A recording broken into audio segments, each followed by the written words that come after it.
పోటీ చేశాం. ఓడినా అడుగు ముందుకే వేశాం. మనం నిలబడ్డాం, పార్టీని నిలబెట్టాం. మనం నిలదొక్కుకున్నాం. మనం నిలదొక్కుకోవటమే కాకుండా 4 దశాబ్దాల టీడీపీ పార్టీని కూడా నిలబెట్టాం.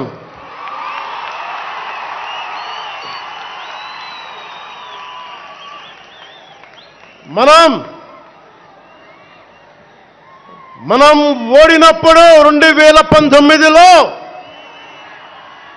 మీసాలు మెలేశారు, జబ్బలు చరిచారు, తొడలు కొట్టారు, మన ఆడపడుచుల్ని అవమానించారు, ప్రజల్ని నిరంతరం హింసించారు. ఇదే న్యాయమని మన నాయకులు, మన జన సైనికులు, మన వీర మహిళలు అందరూ అడిగితే, గొంతెత్తితే వారిపైన కేసులు పెట్టారు, జైళ్లలో పెట్టారు, నిర్బంధంలో తోశారు. 4 దశాబ్దాల సుదీర్ఘ రాజకీయ అనుభవం ఉన్న నాయకుణ్ణి అక్రమ కేసుల్లో బంధించారు. వారి తెలుగుదేశం పార్టీ కార్యకర్తల్ని, సీనియర్ నాయకుల్ని రోడ్డు మీదకి రావాలంటే భయపడేలా చేశారు.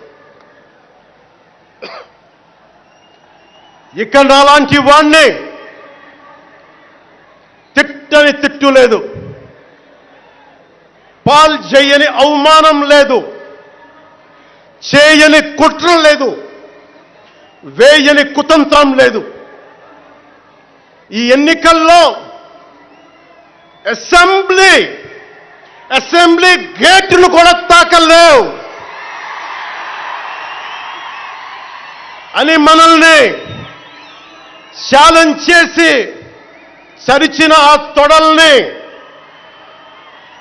బద్దలు కొట్టాం. ఏం చేశాం? బద్దలు కొట్టాం. బద్దలు కొట్టి ఆంధ్రప్రదేశ్ అసెంబ్లీలో 21 మంది ఎమ్మెల్యేలతోటి, పార్లమెంటులో 2 ఎంపీలతోటి అడుగుపెట్టాం. దేశమంతా తల తిప్పి తిరిగి చూసేలా 100% స్ట్రైక్ రేట్తో ఘన విజయం సాధించాం. ఎన్డీఏ కూటమి ప్రభుత్వాన్ని నిలబెట్టాం. ఈరోజు జయకేతనం ఎగరేస్తున్నాం.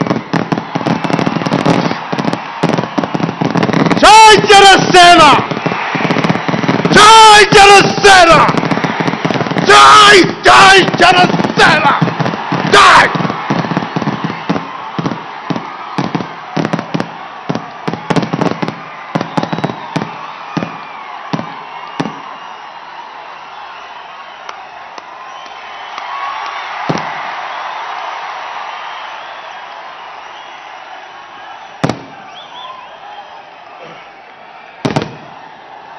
భరత భూమి నేర్పినదో, ప్రజాకోటి నేర్పినదో, నిజమేమిటో కానీ ఒట్టి చేతిలో శత్రువుపై దుమికే శక్తి ఉంది అని చెప్పిన దాశరథి కృష్ణమాచార్య మాట బలం తెలంగాణకే కాదు, నెల్లూరులో చదువుకున్న నాకు కూడా.